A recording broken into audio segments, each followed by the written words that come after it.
అయోధ్య రామాలయానికి సంబంధించినటువంటి నిర్మాణం పూర్తయింది.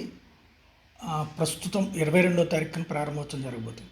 అయితే ఆలయం ప్రారంభం తర్వాత దేశానికి వచ్చే యోగం, అట్లాగే మంచి చెడులకు సంబంధించి సమగ్రమైనటువంటి విశ్లేషణని అమెరికాలో ఉన్నటువంటి ప్రముఖ ఆధ్యాత్మికవేత్త అట్లాగే శాస్త్రవేత్త అయినటువంటి డాక్టర్ వెంకటా చాగంటి గారు, ఆయనతో లండన్ నుండి మన జర్నలిస్ట్ సాయి ప్రేక్షకుల కోసం రాఘవేంద్ర సాయి అక్కినా ప్రగడ గారు చేసినటువంటి ఇంటర్వ్యూని ఒకసారి చూద్దాం. భండన భీముడు అర్థజన బాంధవుడు, ఉజ్వల బాణ తూణ కోదండ కలాపచండ, భుజతాండవ కీర్తికి రామమూర్తికిన్ రెండవ సాటి దైవమిక లేడనుచున్ గడకట్టి భేరిక డాండడ డాండ డాండ నిజదంబల జాండము నిండ మొత్త వేదండమునెక్కి చాటుదన్ దాశరథి కరుణాపయోనిధి. నమస్తే అస్తు భగవన్ విశ్వేశ్వరాయ మహాదేవాయ త్ర్యంబకాయ త్రిపురాంతకాయ త్రికాగ్నికాలాయ కాలాగ్ని రుద్రాయ నీలకంఠ. ఓం ఏనేదం భూతం భువనం భవిష్యత్ పరిగృహీతమృతేన సర్వం ఏన యజ్ఞస్థాయతే సప్తహోత తన్మే మన శివసంకల్పమస్తు. నమస్కారం అండి, నా పేరు రాఘవేంద్ర.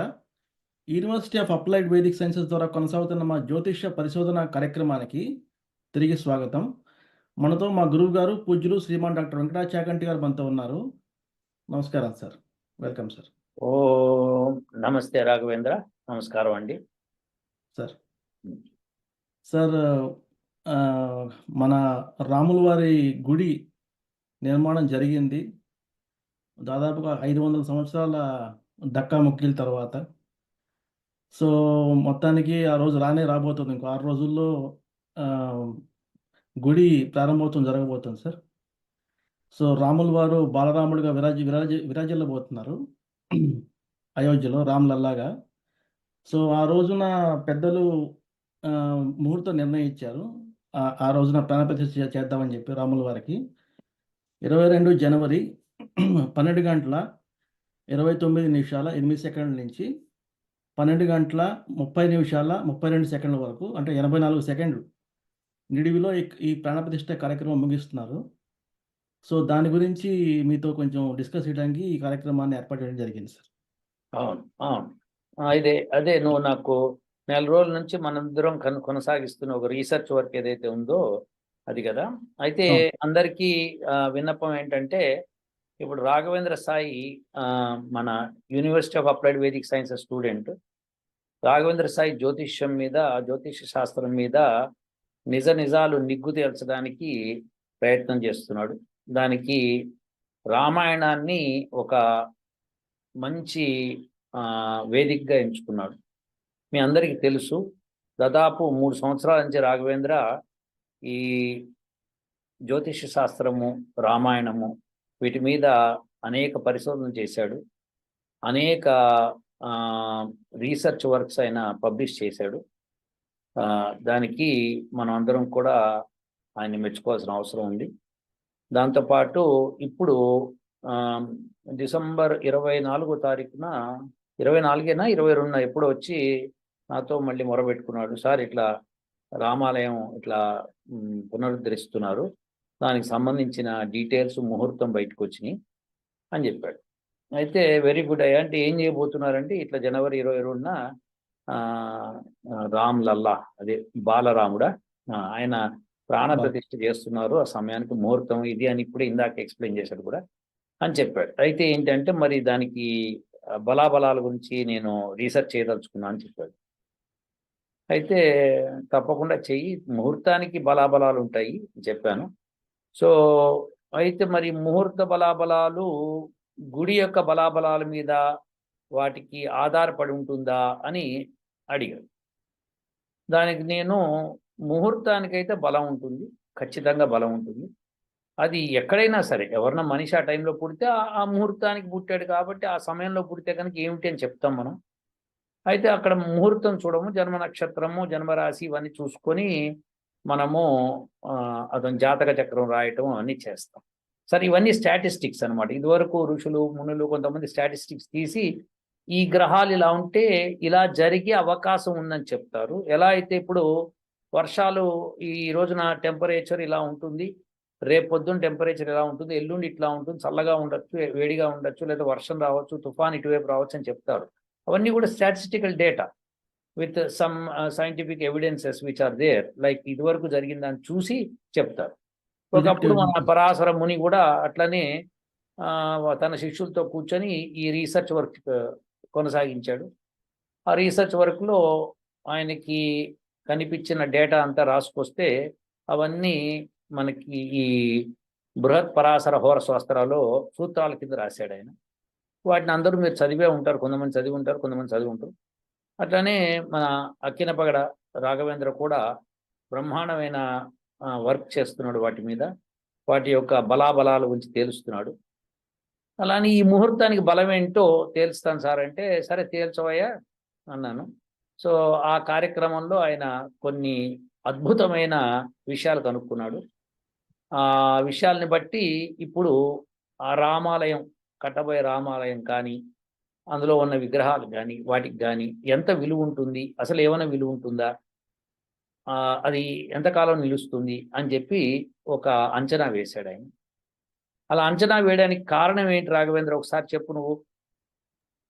సార్ దీనికి బేసికల్గా మనం భారతదేశంలో ప్రస్తుతం ఉన్న మహిమాన్వితమైన గుళ్ళని ప్రామాణికంగా తీసుకొని అసేతు హిమాచల్ నుంచి కన్యాకుమారి నుంచి కాశ్మీర్ దాకా plus east and west, north and east లాగా ఉన్న అన్ని గుళ్ళని అవి ఎప్పుడు స్థాపించబడినాయి, అవి ఎన్ని రకాల ఆక్రమణలకు తర్వాత మళ్ళీ తిరిగి పునరుద్ధరించబడినాయి, వాటికి వచ్చిన కష్టాలు ఏంటి, ఇవన్నీ కూడా వెలికి తీయడం జరిగింది.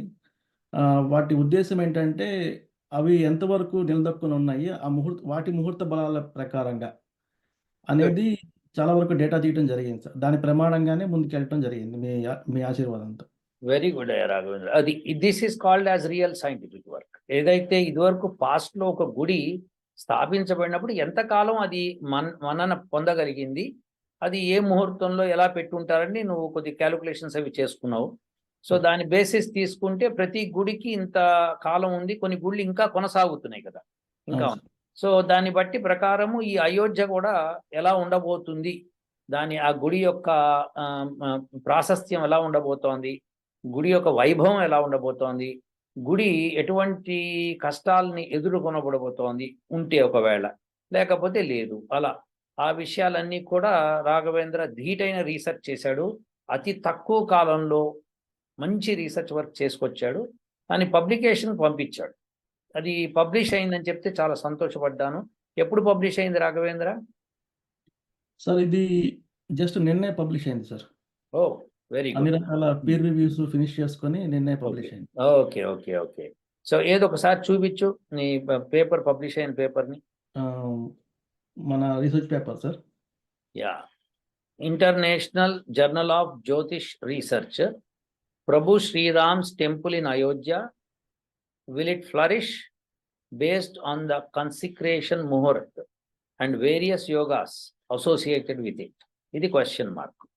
సో ఇది మన్నుతుందా మనదా ఈ ముహూర్తానికి పెట్టింది అన్న దాని మీద రీసెర్చ్ చేశాడు రాఘవేంద్ర. ఇది తీసేయక రాఘవేంద్ర, ఇది పబ్లిష్ అయింది. అందరికీ ముఖ్య విన్నపం ఏంటంటే రాఘవేంద్ర ఆషామాషిగా రీసెర్చ్ చేయలేదు. అనేక గుళ్ళని ప్రామాణికంగా తీసుకొని వాటి ఎప్పుడు స్థాపించబడ్డాయి, ఎంతకాలం అది మన్నగలిగింది, మధ్యలో ఏమన్నా అవకతవకలు జరిగినాయా, లేకపోతే ఏమన్నా ఆక్రమణదారులు వచ్చారా, ఇలాంటి విషయాలు కూడా ఏ సంవత్సరాల్లో జరిగినాయి అన్నది హిస్టరీ తీసి చదివి దాని డేటా కలెక్ట్ చేసుకొని వాటికి కూడా లెక్కలు కట్టి ఇప్పుడు ఈ రామాలయానికి కూడా లెక్కలు కట్టి పేపర్ని పంపించాడు. సో అది పబ్లిష్ అయింది. సో ఆ పబ్లికేషన్లో ముఖ్యంగా మనకి ఆయన అడిగినట్టుగా మనము ప్రాణ ప్రతిష్ఠ గురించి మాట్లాడతలేము. మనం మాట్లాడేది కేవలము ముహూర్తం గురించి. ఆ ముహూర్త బలం ఎట్లా ఉంది, దాని మూలంగా ఈ రాముడి టెంపుల్ ఎంతకాలం ఉంటుంది, దానికి ఎటువంటి పేరు ప్రతిష్టలు వస్తాయి, ఇటువంటి యోగాలు ఏముంటాయి అని రాఘవేంద్ర అక్కినప్రగడ చక్కగా రీసెర్చ్ చేశాడు. సో ఇప్పుడు ముఖ్యంగా ఈ రీసెర్చ్ 4 తడవలుగా జరిగింది. ఒక్క తడవ ఫస్ట్ తడవది పేపర్ పబ్లిష్ అయింది. అవును సార్. అదేంటంటే యోగాల గురించి. అంతేనా అక్కిన ప్రగడ?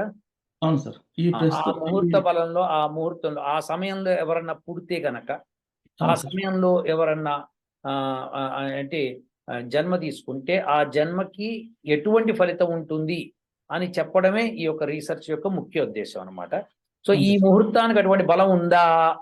ఇది క్వెషన్. అవునా?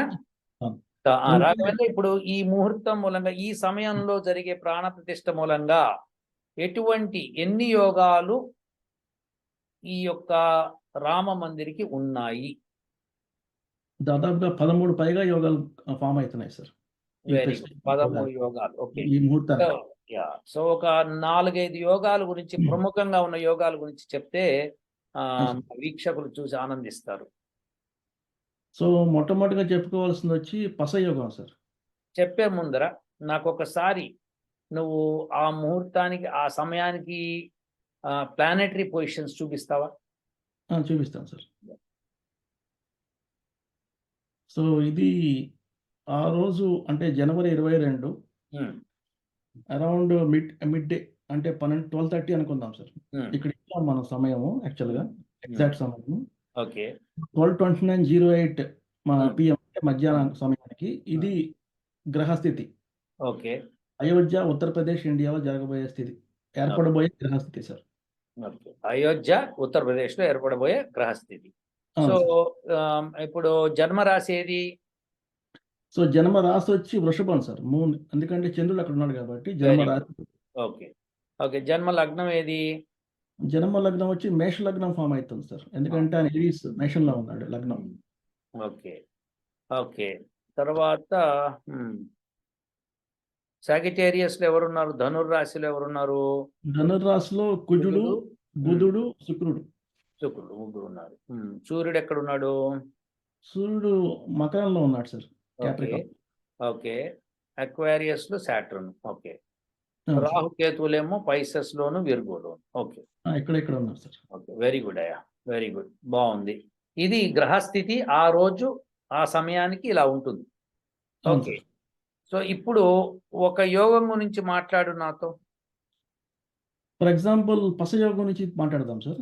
పసయోగం అంటే ఏమిటి? పసయోగం అంటే ఏం చెప్తుందంటే మనకి ప్రామాణికము మనం ఫాలో అయ్యేది ఉమ్, శ్రీ పరాశర మహర్షి గారు రాసిన ఉమ్, బృహత్ పరాశర హోరాశాస్త్ర. ఉమ్, ఉమ్. పరాశర మహర్షి గారు ఎవరంటే మనకి అందరికీ సుపరిచితమైన వేదవ్యాసులు గారి తండ్రి గారు. యా. వేదవ్యాసులు గారినే మనం అష్టాదశ పురాణాలు రాశారని చెప్తాం కదా. ఉమ్, అలాంటి ఆయనకి తండ్రి అంటే ఇంకెంత పవర్ఫుల్ మనం అర్థం చేసుకోవచ్చు. ఉమ్, సో ఆయన రాసిన బృహత్ పరాశర హోరాశాస్త్ర మనకి ప్రామాణికము, అదే మనం ఫాలో అవుతాము. ఉమ్, సో దాని ప్రకారంగా మహర్షి గారు ఏం చెప్పారంటే, ఉమ్, రాహుకేతుల్ని పక్కన పెట్టి ఉమ్, ఉన్న మిగతా 7 గ్రహాలు గనక ఉమ్, 5 ఇళ్లలో గనక కూర్చుంటే, ఉమ్, ఏదేని 5 ఇళ్ళు, ఈ ఉమ్, ఇల్లు 5 అని కాదు, ఓన్లీ 5 ఇళ్లలో మాత్రమే 7 గ్రహాలు సర్దుకోవాలి. ఉమ్. అలా ఉంటే పసయోగం ఫామ్ అవుతుందని చెప్పారు, పసయోగం ఏర్పడుతుంది. Okay. Okay. Um, um, so for example ఇక్కడ రాహుకేతులు కనుక మనం తీసేస్తే, ఉమ్, సో మిగిలినది ఫర్ ఎగ్జాంపుల్ ఫస్ట్ వచ్చేది సూర్యుడు, ఉమ్, ఇది ఒకటి అనుకుందాము. ఉమ్, తర్వాత చంద్రుడు ఉమ్, 2, ఉమ్, ఎందుకంటే ఆదిత్యాయ సోమాయ మంగళాయ బుధాయచ అంటారు కదా సార్. ఉమ్, మంగళుడు ఇక్కడ ఉన్నాడు, ఉమ్, బుధుడు ఇక్కడే ఉన్నాడు. ఉమ్, ఉమ్, తర్వాత గురువు గారు, ఉమ్, గురు శుక్రుడు ఇక్కడే ఉన్నాడు, వీనస్, ఉమ్, శని. ఉమ్. సో 5 ఇళ్లలో 7 గ్రహాలు ఉన్నాయి సార్. Very good. దీంతో పసయోగం ఏర్పడుతుంది. పసయోగం ఏర్పడుతుంది సార్. అవును సార్. యా. యా. ఇప్పుడు ఈ చార్ట్ తీసేసి ఇప్పుడు చెప్పు. పసయోగం యొక్క లాభ నష్టాలు ఏమిటి?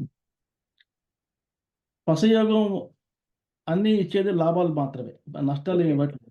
వెరీ లాభాలు, అద్భుతమైన లాభాలు ఏమిస్తుందంటే ఆ Hmm. జాతకుడికి గుడ్. ఆయన ధర్మాత్ముడు అయి ఉంటాడు.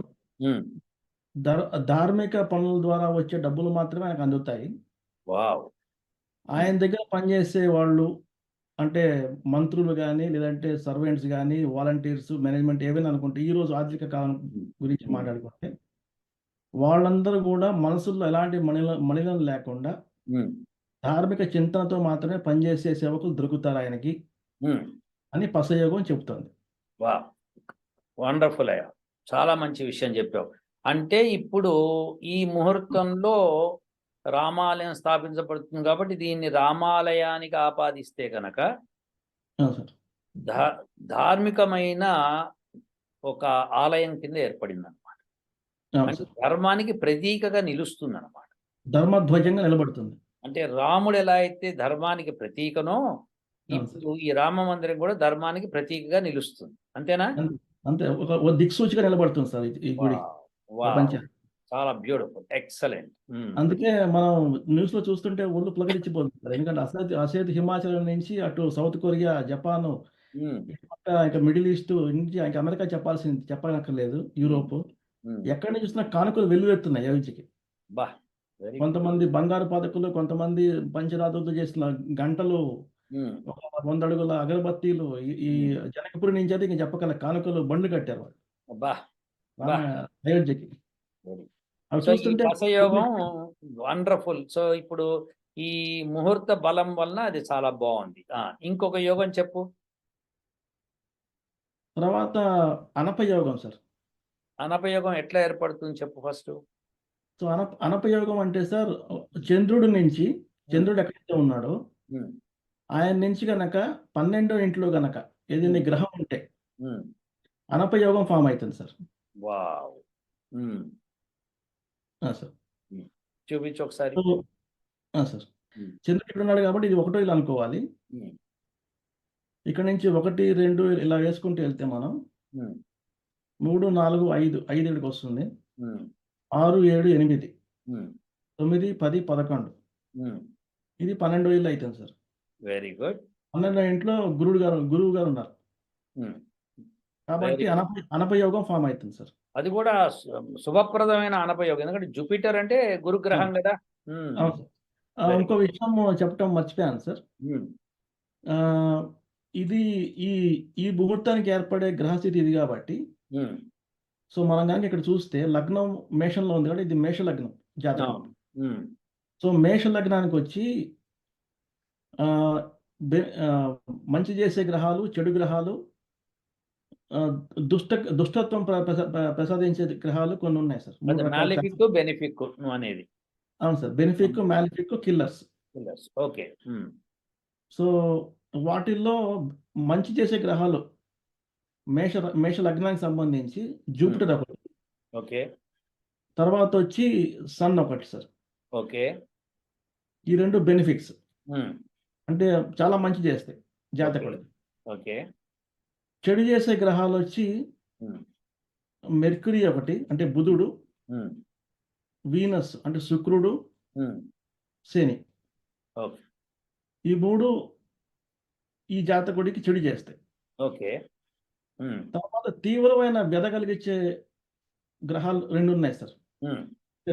రెండు రకాలుగా వ్యధ కలిగిస్తాయి జాతకుడికి. ఒకటి వచ్చి మళ్ళీ వీనస్, అంటే అలర్ట్ పెట్టుకోవాలి మనం. ఓకే. సో అంటే శుక్రుడు తీవ్రమైన బాధ కలిగిస్తాడు జాతకుడికి. ఓకే. అలాగే ఈ శుక్రుడు గనక ఏదైనా గోచారంలో శనితో గనక కలిస్తే తీవ్రమైన పరిస్థితులు ఏర్పడతాయి సార్. Alright, good. ఇప్పుడు ఫస్ట్ అనపయోగం గురించి మాట్లాడదాం. ఇది ఎక్స్ప్లెయిన్ చేసావు కాబట్టి ఇప్పుడు అనపయోగంలో చంద్రుడికి వెనకాల 12వ ఇంట్లో మనకి జూపిటర్ ఉన్నాడు. చంద్రుడి నుంచి చూసినప్పుడు 12వ ఇంట్లో. ఓకే, దీంతో అనపయోగం ఏర్పడుతుంది. సో అనపయోగం ఉపయోగాలు చెప్పు. అనపయోగం ఏం చెప్తుందంటే సార్, వెల్ ఫార్మ్డ్ ఆర్గాన్స్, అంటే ఆయనకి దేహం దృఢంగా ఉంటుంది, రాజసం ఉట్టిపడుతుంది, మంచి పేరు ప్రఖ్యాతులు ఉంటాయి, చాలా మర్యాదగా ఉంటాడు, మనసు వెన్నలాగా ఉంటుంది, జనరస్ గా ఉంటాడు అన్నమాట. ఎవరైనా బాధలో ఉంటే చూడలేడు, ప్లస్ వాళ్ళు సహాయం చేస్తాడు. ఓకే. ఆత్మాభిమానం కలిగిన వ్యక్తి. ఓకే. ప్లస్ ఆయన ఫాండ్ ఆఫ్ డ్రెస్సెస్, అంటే ఆయన వేషధారణ మంచిగా ఉండాలని చూసుకుంటాడు అనమాట ఆయన ఎప్పుడు కూడా. సో అనపయోగం ముఖ్యంగా ఏంటంటే దృఢమైన శరీరము, వెన్నలాంటి మనస్సు. Main points. యా. సో ఇప్పుడు ఏంటంటే ఇదివరకునేమో మనం ధర్మాత్ముడు అని చెప్పుకున్నాము. ఇప్పుడేమో మంచి మనసు కలవాడు అని చెప్పుకుంటున్నాం. మంచి మంచి మనసు కలవాడు. అంతే. మనసు అంటే ఒకటి గుర్తొస్తుంది సార్, ఎందుకంటే చంద్రుడు వృషభంలో ఉన్నాడు కాబట్టి ఆ రోజున ఉమ్. ప్రాణప్రతిష్ఠ అంటే పుడుతున్నట్టే. రాముల వారు మళ్ళీ ఆ గుడిలో పుడుతున్నట్టు కింద లెక్క తీసుకుంటే చంద్రుడు ఉచ్చులో కాబట్టి మనసు కూడా చాలా మంచిగా ఉంటుంది ఆ జాతకుడికి. Very good, very good. చాలా బాగుంది, చాలా బాగుంది. అనపయోగం మూలంగా. సో ఇప్పుడు మనకి ఈ గుడి వాతావరణం ప్రకారం చూస్తే నీకేమనిపిస్తుంది ఈ అనపయోగం? డెఫినెట్ గా ధర్మం గనక గట్టిగా ఉంటే ఈ ఆటోమేటిక్ గా ధర్మాత్ముడు కాబట్టి ఆయన ప్రజలే అందు చాలా మంచిగా ఉంటాడు, జనరస్ గా ఉంటాడు. ఆబ్వియస్లీ ఆయన రాజు కాబట్టి దానికి పాలకుడు ఆయన కాబట్టి ఆయన దృఢంగా ఉంటాడు. ఆయన అంటే ఆయన గుడి కూడా ఎంత దృఢంగా నిలబడుతుందని అర్థమవుతుంది సార్. Very good. ఇది ఈ పాయింట్ కోసం నేను ఎదురు చూస్తున్నా. వేల సంవత్సరాల వరకు. యా, కొన్ని వేల సంవత్సరాల దాకా అది బ్రహ్మాండంగా ఉంటుంది. Very good, fantastic. ఇప్పుడు నెక్స్ట్ యోగం చెప్పు ఇంకోటి. తర్వాత అమల యోగం సార్. అమలయోగం. అమలయోగం లక్షణం ఏంటి? ఇదే చంద్రుడి నుంచి ఇందాక మనం 12వ ఇంట్లో కనుక గ్రహం ఉంటే అనపయోగం అనుకున్నాము. ఇదే చంద్రుడి నుంచి 10వ ఇంట్లో కనుక ఏదైనా గ్రహం ఉంటే ఎక్సెప్ట్ రాహుకేతు అప్పుడు అమలయోగం ఫామ్ అవుతుంది సార్. 10వ ఇంట్లో ఉంటే. 10వ ఇంట్లో ఉంటే 10వ ఇంట్లో ఎవరున్నారట చూపిస్తాం సార్. సో మళ్ళీ మనం 10వ ఇంట్లో అంటే అక్వేరియస్ ఇక్కడ 7 వస్తుంది, 8, 9, 10. 10 ఇంట్లో శని గారు కూర్చొని ఉన్నారు. Very good. ఏ గ్రహం అని సంబంధం లేదు సార్, గ్రహం ఉండాలి. 10వ ఇంట్లో గ్రహం ఉంటే అనపయోగం ఫామ్ అవుతుంది. చంద్రుడి నుంచి 10వ ఇంట్లో గ్రహం ఉంటే అనపయోగం ఫామ్ అవుతుంది. ఓకే, అవును సార్, అవును సార్. ఫ్యాంటాస్టిక్. అది చెడు గ్రహం మంచి గ్రహం సంబంధం లేదు. సంబంధం లేదు సార్. Okay, okay. గ్రహం ఉండి తీరాలి అంటే ఆ రాశి ఖాళీగా ఉండకూడదు అనమాట. అర్థమైంది. ఖాళీగా ఉండకూడదు, రాహుకేతులు ఉండకూడదు, మిగతా ఏ గ్రహమైనా ఉండొచ్చు. Very good, very good.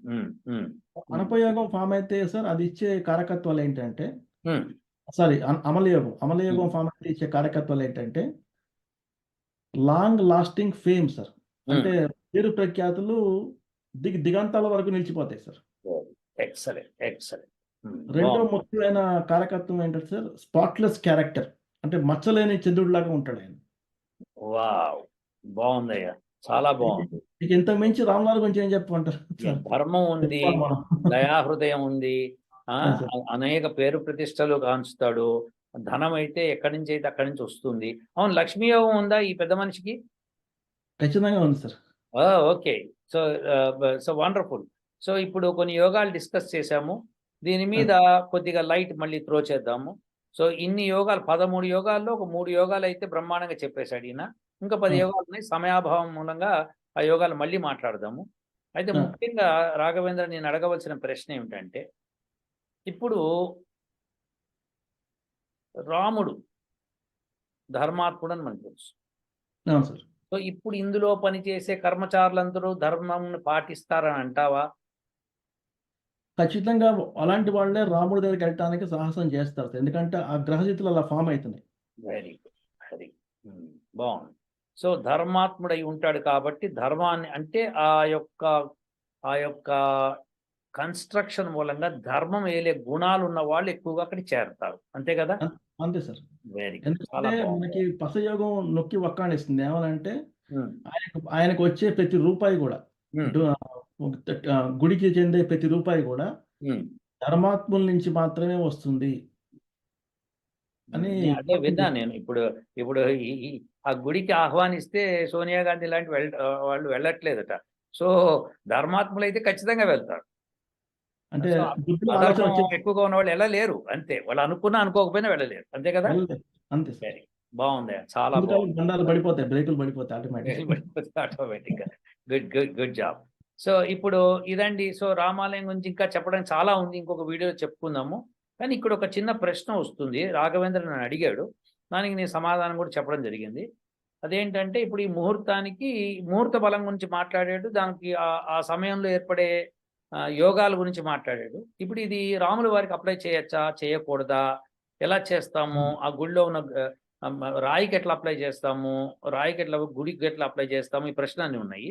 ఇప్పటికీ అంటే ఇప్పుడు విశేషం ఏంటంటే దాని గురించి మనము మాట్లాడదాం తర్వాత. కానీ ముఖ్యంగా మనం ఇక్కడ అర్థం చేసుకోవాల్సింది ఏంటంటే, అందరూ అర్థం చేసుకోవాల్సింది ఇక్కడ ఆ సమయానికి, ఆ ముహూర్తానికి ఉన్న బలం గురించి మాట్లాడుతున్నాం మనం ఇక్కడ.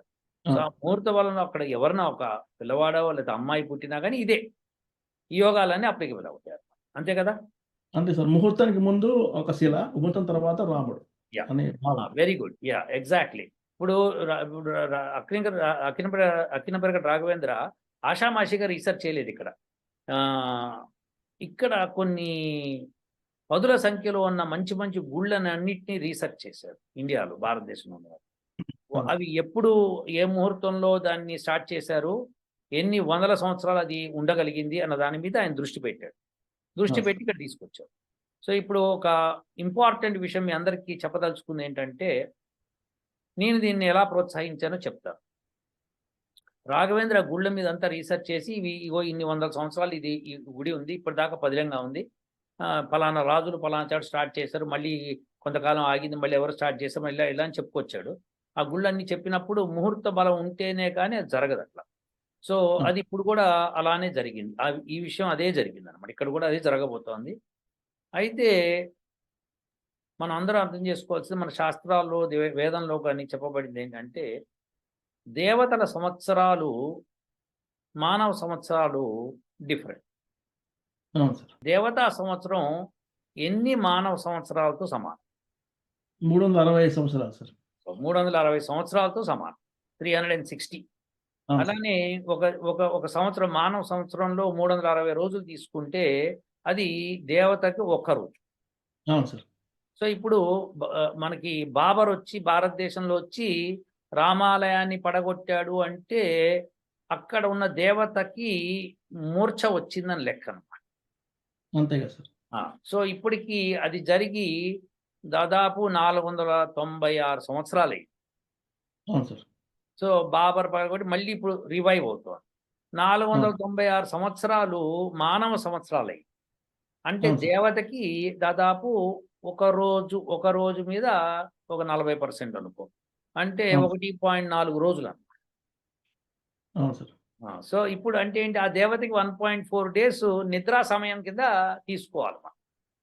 ఓకే. ఆ! తీసుకొని ఇప్పుడు మళ్ళీ తిరిగి రివైవ్ అవుతోందన్నమాట.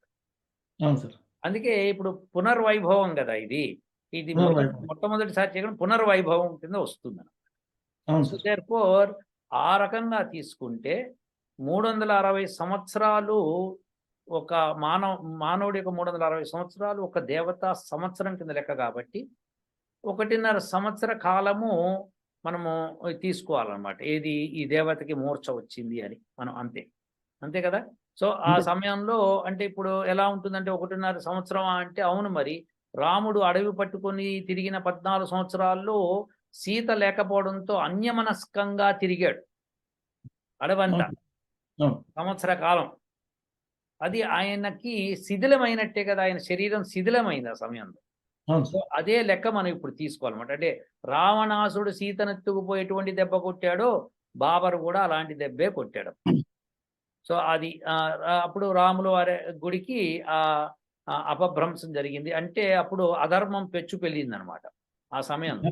గ్రహస్థితులు అలా నెగెటివ్ ఎఫెక్ట్స్ స్టార్ట్ యెస్. చేసినాయి సార్. యెస్. ఇప్పుడు తిరిగి ఆ వైభవం వస్తుందని ధర్మాత్ములు ఈ సమయంలో రాజ్యం ఉంది. ఇప్పుడు చూడు, యోగి గారు ధర్మాత్ముడు, అవును. మోడీ ధర్మాత్ముడు. ఈ ఇద్దరు ధర్మాత్ములు కలిస్తే గాని అక్కడ మనకి మళ్ళీ తిరిగి ఏర్పడింది. పూర్వవైభవం రావట్లేదు.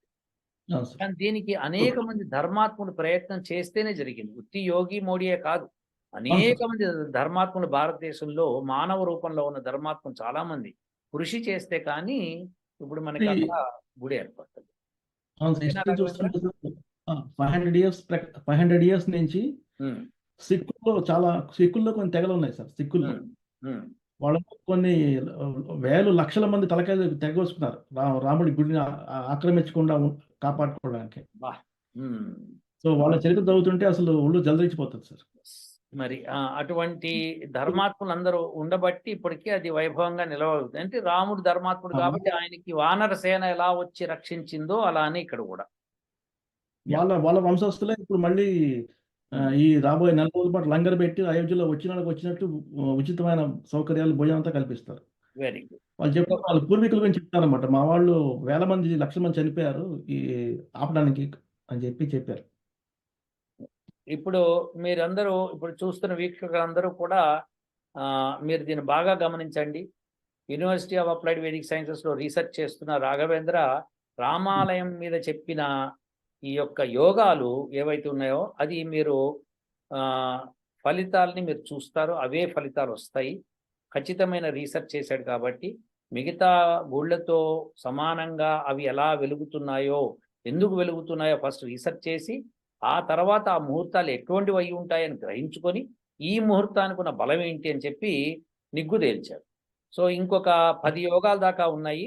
అది రీసెర్చ్ పేపర్లో పబ్లిష్ అయింది కాబట్టి రాఘవేంద్ర ఈ యూట్యూబ్ కింద దానికి ఆ రీసెర్చ్ లింక్ ఇస్తే వాళ్ళు వెళ్ళి చూస్తారు దాన్ని. చూసుకోవచ్చు. చాలా అద్భుతమైన విషయం, చాలా బాగుంది రాఘవేంద్ర. చాలా మంచి రీసెర్చ్ చేస్తున్నావు. ఇంకా దీనిలో 3 పార్ట్లు ఉన్నాయి. ఇంకా ఒకటే పార్ట్ పేపర్ పబ్లిష్ చేసావు, ఇంకా 3 పార్ట్లు మెల్లగా వాటిని కూడా పబ్లిష్ చేసి అవి కూడా మాట్లాడదాం. వెరీ గుడ్ అయ్యా. సో ఇంకా ఈ సందర్భంగా నాకు మనసులో ఒక మాట అనిపిస్తుంది సార్. చెప్పు. దాశరథి శతకంలో రాసిన ఒక పద్యం పాడాలనిపిస్తుంది సార్ రాముడి అడే గురించి. ఇంకెందుకు ఆలస్యం. భండన భీముడు ఆర్తజన బాంధవుడు ఉజ్వల బాణ తోణ కోదండ కలాపచండ భుజతాండవ కీర్తికి రామమూర్తికిన్ రెండవ సాటి దైవమిక లేడనచున్ గడకట్టి భేరిక డాండ డాండ డాండ నిజదంబల జాండము నిండ మొత్త వేదండమునెక్కి చాటుదన్ దాశరథి కరుణాపయోనిధి. అద్భుతం అయ్యా, చాలా మంచి విషయం చెప్పావు. రామచంద్రుడి మీద బ్రహ్మాండమైన పద్యం అది. చాలా బాగుంది. అది ఆయన అంటాడు సార్, రాముడు రామ నీ పరాక్రమం గురించి ఏం చెప్పమంటావు? ఒక పెద్ద ఆసనం కట్టి దాని మీద ఏనుగు నుంచోబెట్టి ఏనుగు మీద నేను నుంచొని బేరీ కొడతాను నేను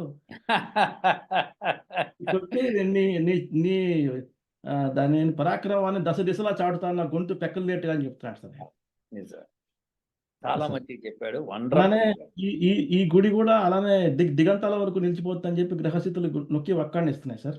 వెరీ గుడ్. తర్వాత నీ జ్యోతిష్య ఫలితం ఎలా ఉంటుందో రాబోయే తరాలు చూస్తారు. Yeah good. మన 2వ పేపర్ కూడా రెడీ అవుతాం సార్. అంటే మన నెక్స్ట్ రీసెర్చ్ వరకు ఈ గుడి గురించి మనం లెక్కలు కడుతున్నాము జ్యోతిష పరంగా. వాటి గురించి మళ్ళీ మనం నెక్స్ట్ వీడియోలో డీటెయిల్ గా డిస్కస్ చేద్దాం సార్. తప్పకుండా.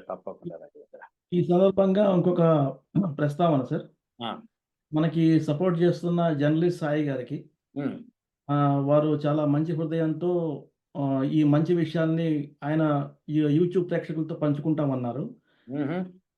శతకోటి వందనాలు సార్. నా తరఫున కూడా సార్. ఎందరో మహానుభావులు ఉన్నారు మన సహాయం చేస్తున్నారు, వాళ్ళందరికీ వందనాలు. Very good. సో అందరూ గమనిస్తున్న ప్రేక్షకులు అందరూ ఒకసారి వచ్చే సంవత్సరం అంటే 2025 సంవత్సరానికి మా దగ్గర చదువుతున్న కొంతమంది విద్యార్థినులు వేద మంత్రాలకి ఆ భాష్యం రాసే స్థితికి ఎదగబోతున్నారు. ఇది ఇప్పుడే నేను డిక్లేర్ చేస్తాను. సంవత్సరం లోపల వాళ్ళు దానికి బ్రహ్మాండమైన భాష్యం రాసే ప్రయత్నం చేయబోతున్నారు. కొంత ప్రయత్నం అయితే జరుగుతుంది. సో 2026కి ఇంకాస్త గట్టి ఆన్సర్లు వస్తాయి. 27కి అయితే ఇంకా చెప్పనే అక్కర్లేదు. సో ఎవరైతే మా స్టూడెంట్గా చేరారో వాళ్ళందరికీ అభినందనలు. ఈ రామాలయం స్థాపిస్తున్న సంవత్సరంలోనే అదే నెలలో మన యూనివర్సిటీ స్టార్ట్ కావటము, దానికి కావాల్సిన సరంజామంతా ఏర్పాటు చేసుకోవటం, పర్మిషన్ రావటం అన్నీ జరిగినాయి కాబట్టి అందరికీ శుభాకాంక్షలు. అలానే ఎవరైనా చేరదలుచుకుంటే మన యూనివర్సిటీలో ఇప్పుడు నెక్స్ట్ సెమిస్టర్ స్టార్ట్ అయ్యే ముందర మీరు అప్లికేషన్ పెట్టుకుంటే తప్పకుండా చేరవచ్చు. తెలుగులో ఉంటాయి. సంస్కృతం అంతా చక్కగా తెలుగులో పాఠాలుగా చెప్పబడుతుంది. మీకు ఏ కష్టం ఉండదు, అన్నీ సులభంగా నేర్చుకుంటారు. వేద మంత్రాలకు అర్థాలు చెప్పే పరిస్థితికి వస్తుంది మీకు. దానికోసం మిమ్మల్ని అందరినీ కూడా ఆహ్వానిస్తున్నాను. Thank you Raghavendra for publishing, getting the paper published with a very good research work. రాత్రింబవళ్ళు కష్టపడి చేశావు. I'm very happy. మీ దయ సార్, మీ దయ సార్. భగవంతుడు. జై Shriram sir. Thank you sir. Oh